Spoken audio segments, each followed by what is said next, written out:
What is going on, ladies and gentlemen? Last episode of our season preview here, last but not least. The Pacific Division.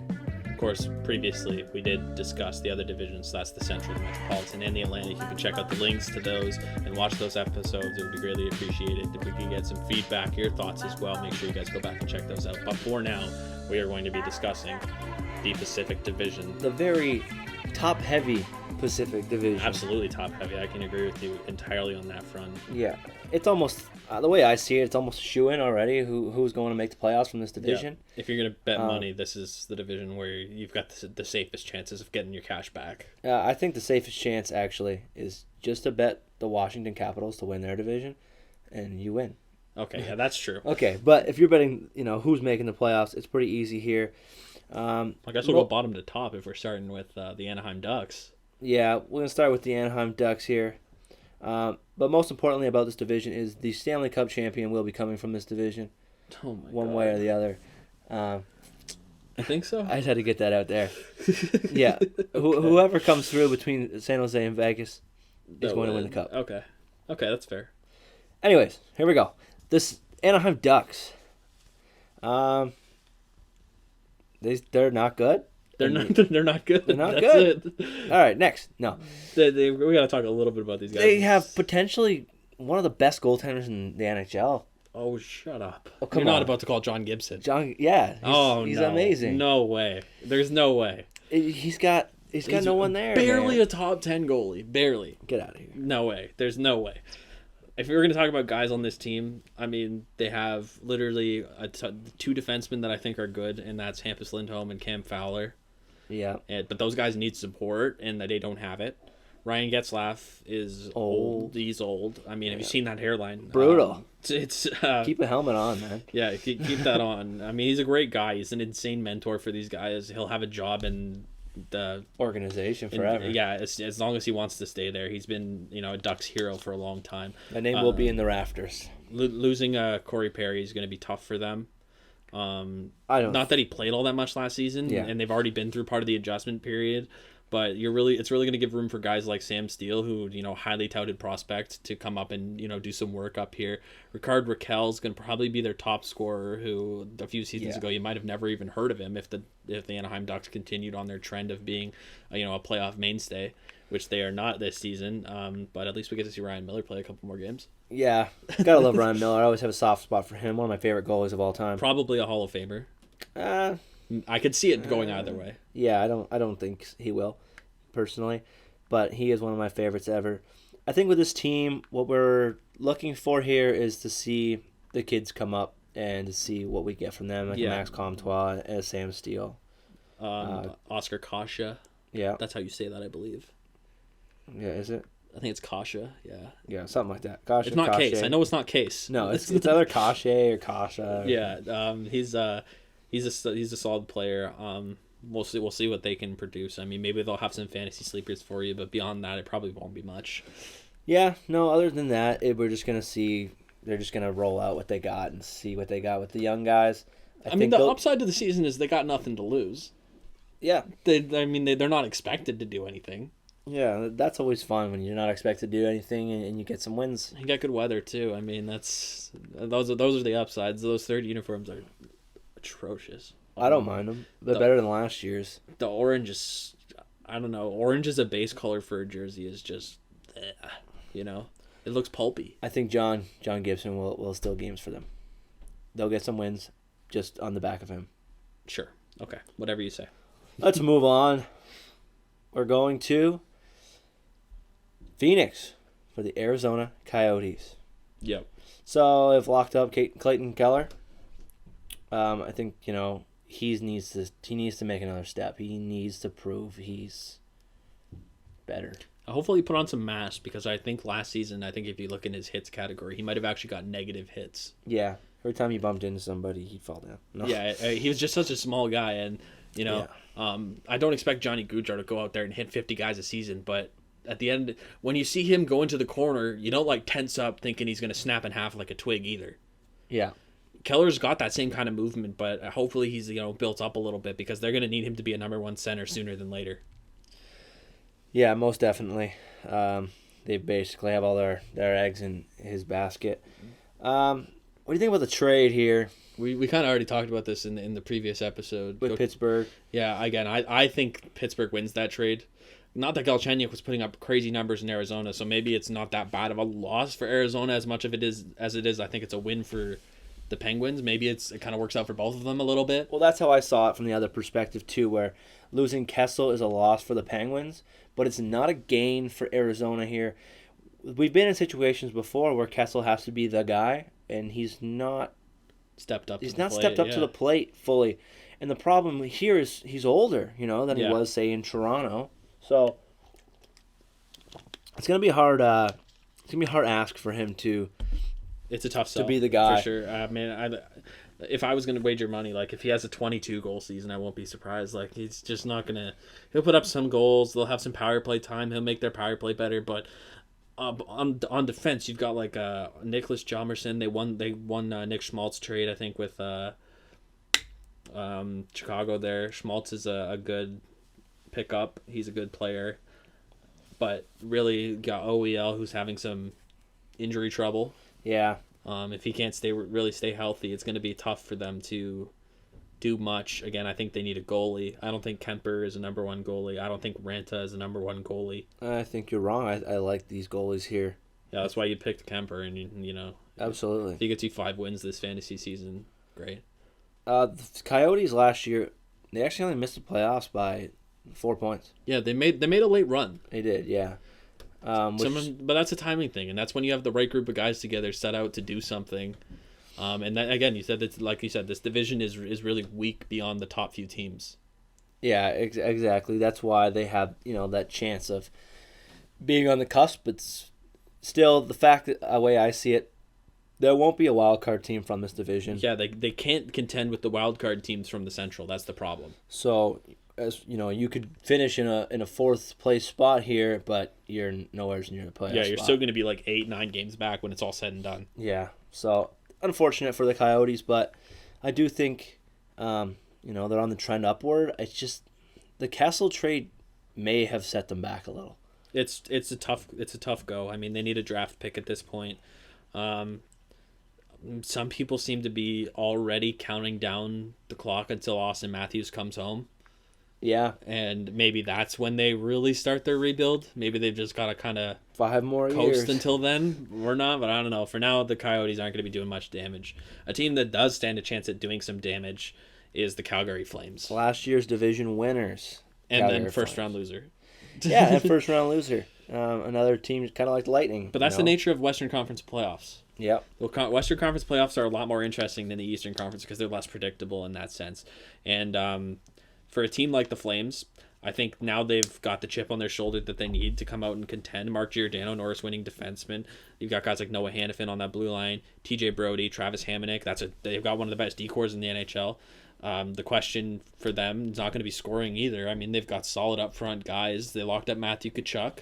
You got Johnny Gaudreau who's going to put up goals. Sean Monahan, boring as he is still going to put up points.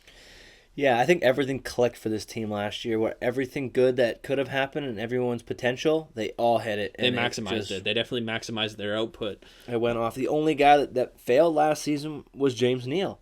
So they made a move and swapped him out. That's actually one of 2 moves that they made with the Oilers, where it was like both situations. Like they just traded with their division rivals and both teams gave 2 guys a chance at new scenery and greener pastures. Yeah, so I saw that trade. At first, I said, "Why do you want Lucic?" And then I said, "That's actually a good move." I think not like James Neal was doing anything for you on your third line. Yeah, James Neal was doing nothing, but he can, and it's the same situation for Lucic. So I think new scenery could actually be good for both these players. Lucic can play on a third line. Neal needs to be top 6, or he's not doing anything. Yeah, that's the thing. And the Oilers, he does have a chance to be top 6. That's the thing. You've got a situation unfolding with the Oilers, and we'll get to it in a bit, with some of their young guys, and Neal could fit right in there. Lucic fitting in with the Flames is going to be a good fit. They got Cam Talbot to back up David Rittich, and Rittich is going to need to be lights out, I think. He's definitely a streaky, emotional goaltender. He reminds me like a ton of Peter Mrazek, actually. And he's almost like when he plays, he's got like that like angry vibe to him. You know what I mean? Like he's a goalie with a vengeance. I don't think he's all that. He might not be. We don't know. I just don't know what we have. You kind of need him to be good. Cam Talbot can't bring it back, I don't think. No. He honestly peaked with the Rangers, and that's the thing, is he sold himself as a good, backup goalie with the Rangers. But getting Mike Smith out of there is good. I think if Rittich is going to succeed, he needs to be the number one guy. Yeah. I think this team is just so good, despite the goaltending, it doesn't matter. Because they can put up 5 a night. They really can. Yeah. I can see this team winning the division, if not second. They'll make the playoffs. Absolutely. That's pretty much that's all we really need to tack on there to the Flames. Their rivals in Alberta, the Edmonton Oilers. We're talking about the best player in the game here, Connor McDavid, and another 100-point player last season with Leon Draisaitl. Draisaitl's a superstar. I mean, I saw like an interview the other day where they were like talking to him, and they're like, "Do you think he's a superstar?" And or does he think himself that he's a superstar? And I agree that he is a superstar, probably. I think he kind of lives a little bit in McDavid's shadow, but so would literally anybody. Yeah, absolutely. In the NHL.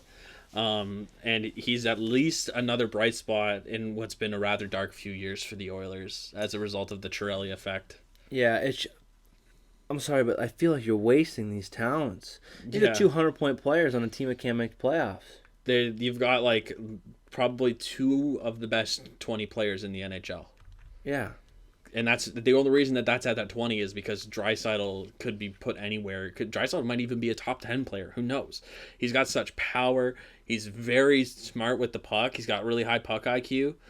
He can center a second line and make you a contender. I like the line of him and McDavid, Draisaitl, and Zach Kassian, our boy. Yeah. I really like that line. I've always loved the idea of having 2 skill guys and then a bang and crash guy to make room for him. We see how well that's working out with Tom Wilson. And Kassian creates space for those guys. Absolutely, and he'll get right the hell out of the way. That's the thing. He knows his role in that line. And that's it's really unfortunate they haven't been able to make anything work. Their defense core it's shit, dude. It's bad. It's like they have all these nice prospects and then they just don't know what to do with them. Guys like Evan Bouchard last year who are just kind of not used. And then they sent him down again this year. Yeah. He's playing in the AHL. What's the point of that? Show me. Yeah. Is he going to develop there more than he's going to develop with the big club? Like, no, he's the best thing you've got going for you. As I mentioned, they have a guy, Jesse Puljujarvi, who will not be playing for them. Yeah, I heard he's a guy they're going to play in the K, or he's going to demand a trade. He's signed in the K. If they don't trade him, he's going to play there. Yeah. It's as simple as that. And that's just because he feels like he's not being used properly. They've been through a plethora of coaches, and these aren't shitty coaches by any means. These are like top-end guys. Mm-hmm. When you're talking about Todd McClellan, then Ken Hitchcock. Now you've got, what's his name? I'm blanking on him. Dave Tippett. Yes. And these are all proven NHL coaches. It's obviously not a coaching problem, so where did the problem start? It started at the GM position, which I think they've solved. Yeah, for now, because they got rid of Chiarelli, and hopefully Chiarelli never gets a GM job ever again, because he won't. He's easily the worst general manager in the history of the game. The only trade that he's ever won was when he traded Andrew Raycroft for Tuukka Rask, and that was on accident. Yeah. Because he was asking for Justin Pogge, and Toronto said no. Pogge. So you can have his Rask guy. He's a nobody. Yeah, so that was more Toronto messing up than Chiarelli doing anything right. Yeah. He's done so many bad things with the Oilers lineup. Their cap was screwed up for a long time. They're just starting to settle it out now. You traded Taylor Hall for Adam Larson, and of course Larson, he fills the hole. He's a role player. Why is he a minus 30 every year then? Yeah. Why if he goes out there and plays against the top guys, why is he so bad at it? You seem very passionate about this, Chiarelli. Because it just pains me to see that Connor McDavid has essentially signed his career, or some of the best years of his career, away to an organization that is needing to be fixed because of what Chiarelli did to them. And I think what cripples them the most is the signing of goaltender Koskinen for 4 years. I forget the money, but it was $4 million. Yeah, that hurts them. I don't think he's going to be a goalie worth that.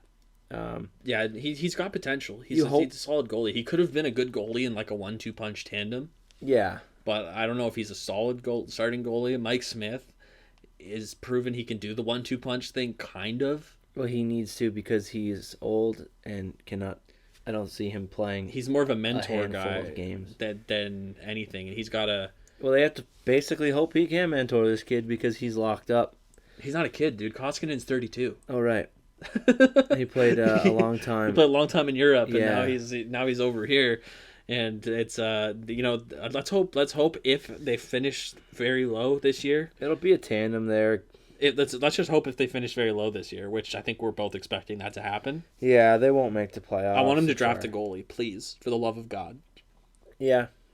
Draft a goalie, trade for a goalie, make something happen, get somebody back there. Get a defenseman Evan Bouchard's a good defenseman. Darnell Nurse, I think a lot of potential there. Darnell Nurse could be the next PK Subban. He really could be. Yep. And it's a situation of, he's going to get NHL time this season. I think he's a good quarterback on the power play.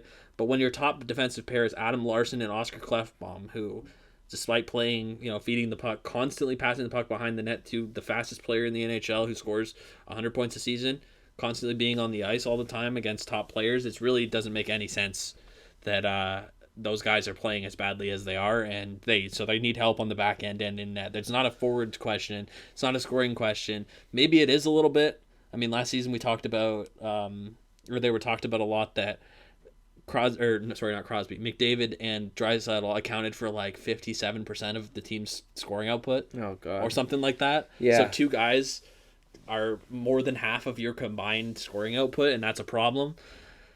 Well, it's a we'll see kind of thing, but it's still going to be a few years before the damage that Chiarelli has done to the team is resolved. I think. And then if anyone could turn it around, Ken Holland can do that. Ken Holland he's a good guy. I mean, he's the only problem is that in Detroit, he sort of, as a Detroit fan, I'm a little at home with this.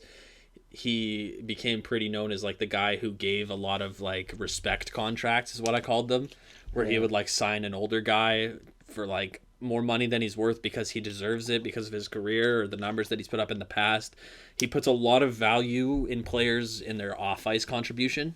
Yeah. So hopefully he can change that mentality because he's going to need to get a couple steals and make a couple moves to get this team back on track. And we'll have to just wait and see what happens. But for this season, they won't make the playoffs. They will not. And on to the next team. This team's absolutely brutal. I want to know where you stand. Are they going to be dead last again in the LA Kings? Or will this team be a little better? Last year they came out and just looked absolutely slow, offbeat. Old. Yeah. And the great thing for their fan base is you can't be mad because you got cups out of it. Yeah, you got a couple. So, you just kind of have to eat it up at this point.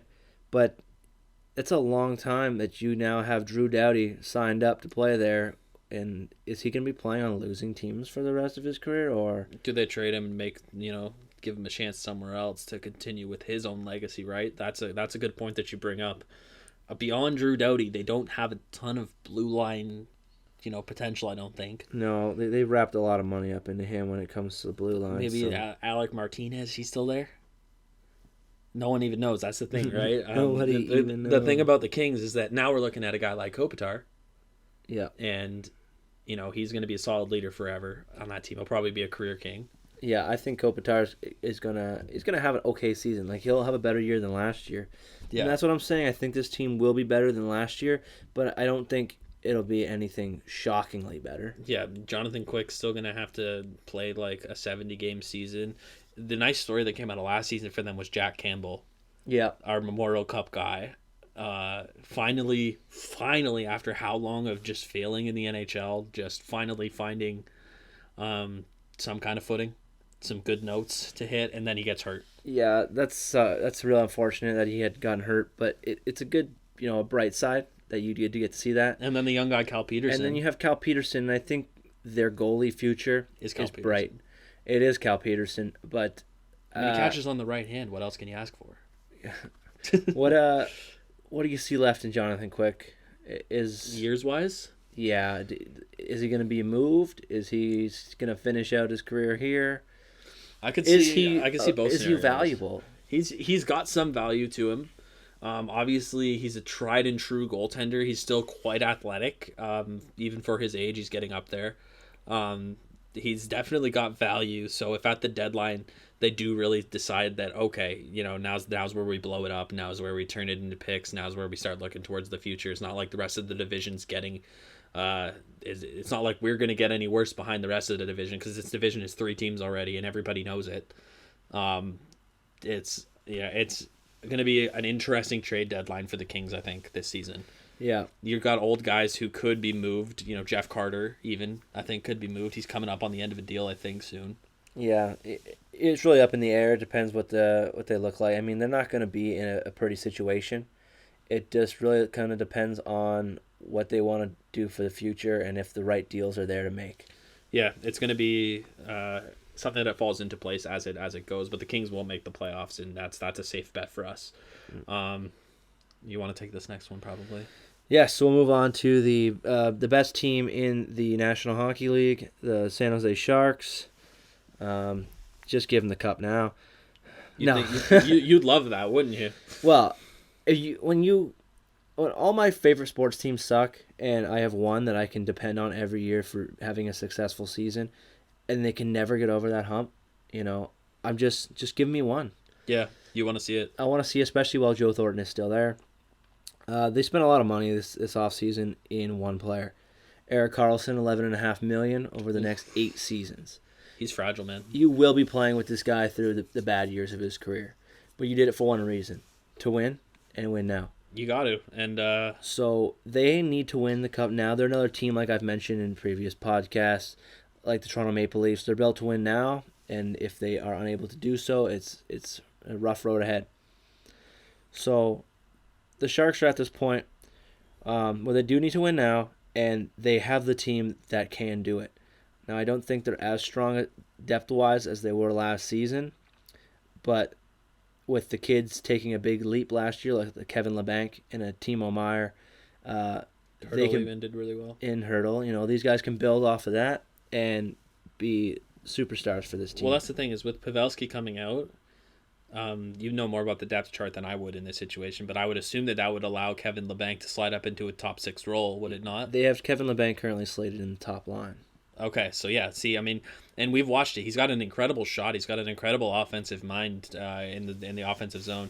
He's a forward that knows what to do with the puck and when to do it, and that's what kind of makes him deadly. And when you got a guy like Timo Meier, who's a crash the net kind of forward, Thomas Hertl, who's just such a solid player on his feet and can move around in the corners and create space for those guys while also putting up numbers himself, there's a lot going for the Sharks. Of course, you got Evander Kane with that 3-game suspension to start the season, and maybe that's something you want to give a little aside to. I mean, you can't push an official. Of course, in this situation, I don't know what the official was doing. Like, what was the referee took him down? I would have pushed him more than that, but that's besides the fact. Yeah, for Evander Kane, I saw the replay and I'm like, he only pushed him that much. Like, I could have seen Evander Kane just hauling off on that guy. Yeah, like he shoved him. He just took him down. Anyways, like, man, get off of me. That's all he was doing. We know the Sharks are going to be in the playoffs this year. That's it. It's pretty much inevitable. The only thing that worries me is if there's an injury and one of these top forwards on this team, it could be detrimental to this team this season. Or what about those top 2 defensemen? Yeah, I think the defensemen this season, they're in a really good situation. Erik Karlsson claims to be healthier than he was at any point last year, which is nice. That, breaking in period with a new team, which is always harder for a defenseman than it is a forward, that's done. He did that last season. Brent Burns is still solid as ever. Yeah, and the most important add to the blue line, I think, is with in their assistant coach, bringing back Bob Boughner, the Wookiee Whisperer, as they call him. He's going to really help this team shore up defensively, and we have to have it because we're not sure what we have in Martin Jones anymore. He's been as great as a top goalie in the league to last year, the worst goalie in the league. He reminds me of Chris Osgood without the playoff magic. Yeah. Like, some goals that he lets in, you're just like, what are you doing? Like, yeah, and then his positioning, and then sometimes he'll just make like an amazing stellar save. But either way, I mean, the cards have already been played. Like the Sharks have already doubled down on him contract wise. With getting rid of Bibeau, now they're obviously relying on Aaron Dell. Yeah, it's Dell. It's 100% Dell. He will be the backup. And I mean, I like the body check that he threw. That's some Tim Thomas level stuff. And when you're a goalie like Aaron Dell, when you don't really exactly have size, you don't have numbers to back you up. Sometimes you gotta make plays. Well, the only reason I think Martin Jones is still the guy here is because, Dell was just as bad. If Dell looked any better than last year, he would have been the one. But that's besides the point. They need this defense core to really play defense along with the offense they can provide, because we're not sure we have with Martin Jones. Last year, I believe the Sharks gave up some of the best opportunities to opposing forwards to score goals. So, I mean, the amount of times that Brent Burns and Karlsson got burned turning around, it was bad. Oh, my God. We were watching it together. Watching Karlsson just get skated around like he was a pylon. Yeah, hopefully, and obviously... I'm like $11.5 million we're just hoping that had something to do with the injury, right? I mean, that's where we're at with that.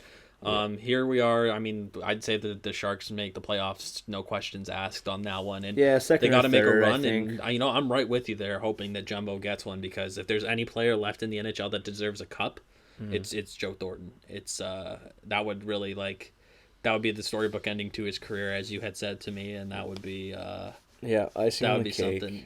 Yeah, it would be really nice to see that happen. So I'm pulling for the Sharks too. I don't really have any horses in this race this year, so it's just gonna be fun to watch. Yeah, I have no problem with 10 years of bad hockey as long as I get one cup out of it. Yeah. So now we're on to the Vancouver Canucks. Yes. I like this team. I like the moves that they've made this offseason. Completely agree with you there. They really accelerated the rebuild here. Yeah, just like the Rangers did. Yeah. And, I think this team is the one team in the division that might be in the battle there for a playoff spot, for maybe battling with the wild card spot from the Central. If anybody in this division can do it, it's them. And picking up guys like Ferland and Tyler Myers only makes them better now. Yeah, absolutely. I think those are great pickups. I looked at their lineup on Daily Faceoff, and they currently have their second line as Pettersson centering Besser and Ferland. Yeah, and I'm like, that's a good line. That is dirty. That's a good line. That's like a younger version of the McDavid, Draisaitl, Cassian combo. Yeah. You got a sniper. You got somebody who can feed him the puck, and then you've got somebody who can make space for them, in Michael Ferland. And I think that makes them a very a team that could contest now. Yeah. Thatcher Demko really showed himself in the preseason. Unfortunately, Mikey DiPietro losing out on that backup spot.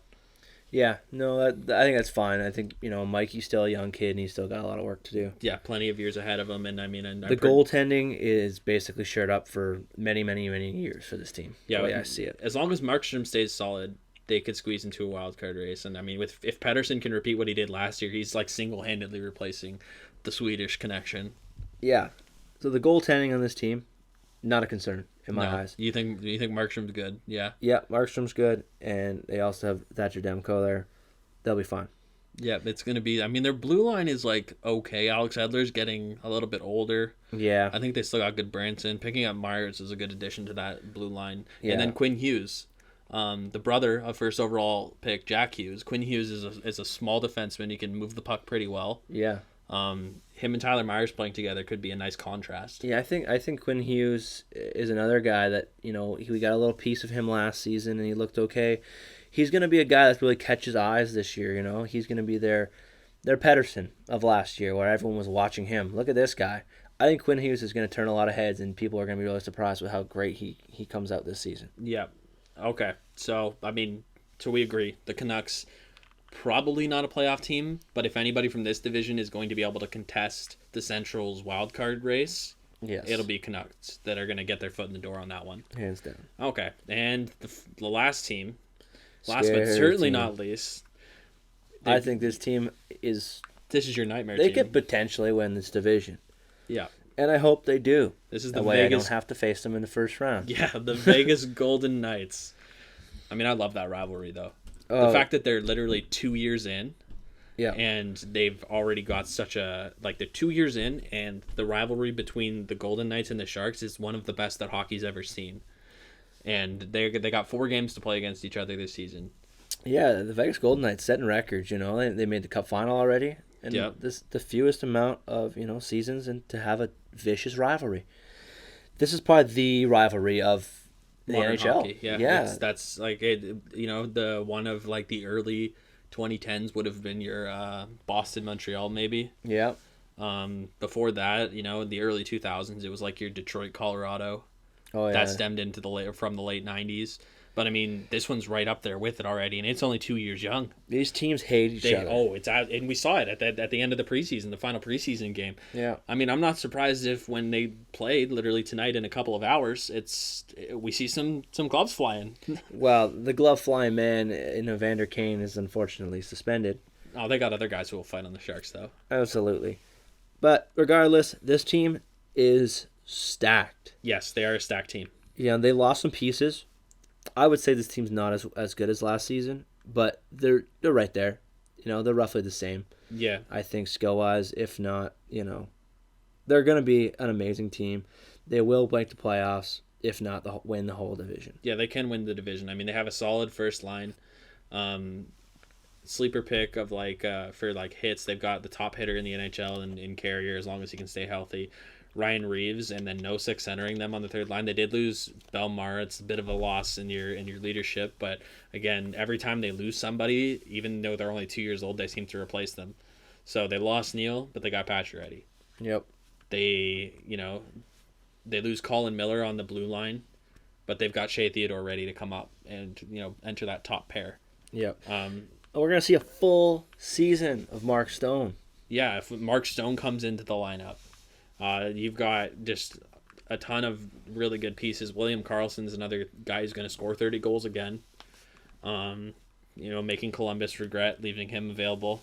Yeah. Every single day they wake up and they're just really like, unlocked him. What the heck did we do? He had 8 goals in the season before he came to the Golden Knights, and then they make the Cup final. It was. I mean, I love watching the Golden Knights play. Marc-Andre Fleury is probably my favorite goalie of all time. So he's gonna get most of the starts again. Yeah, he'll be the guy there. And backing him up, I'm not sure who they're rocking with. Malcolm Subban. Is it Subban? Yeah, I know they also had gotten Garrett Sparks, correct? Yeah, but they waived him. Oh, okay. Yeah, so Garrett Sparks is rest in peace career. Yeah. He'll probably I don't see him making a resurgence. I mean, the Leafs decided to go with Hutchinson, and that's not a bad choice in my opinion, because Hutchinson's just a goalie with proven NHL experience who can come in as a backup and not let in 7 goals. Yeah, that's fine. It will be Marc-Andre Fleury's team. Yeah, it's Marc-Andre Fleury's season to lose, really. Their division rivals are essentially the San Jose Sharks. The Flames and Golden Knights games are always really good, but there's not that spark that there is between the Sharks, and my money's on the Sharks or the Golden Knights to take this division, and hopefully they finish far enough apart, or they finish 1-2 rather. Yeah, you'd like them to finish 1-2 so that they don't come up first round against each other, because that's going to be the best playoff series to watch. Yeah, my prediction for this division to finish: Golden Knights take the division. Yeah. Flames in second, Sharks in third. Okay. And then I do think the Canucks will miss, but they'll be that 4th place team. If they sneak it, it'll be through the wild card and through the Central. But anyways, guys, I mean, this has been our season preview. This is our thoughts. We hope you guys are willing to give us yours. Hit us up on social media. Yeah, thanks. All those links are down in the description of this video or somewhere on the page on SoundCloud. I really forget how it looks every time I upload to it. So it's probably in the description box of our SoundCloud as well. Make sure you follow us on our social media platforms. Again, I am Zach, and I'm joined with Kurt. We are the Puck Buddies. Stay tuned this season. No set schedule yet for when we'll be releasing episodes, but we'll try and get one out at least bi-weekly. Yeah. Would be ideal, just to talk about what's been going on in the league, keep you guys informed. Give you the stories as they come to us, and we'll be tweeting out a lot more as well from our Twitter account, so definitely follow us there at Puck Buddies Pod. Anyways, guys, catch you in the next one. Peace.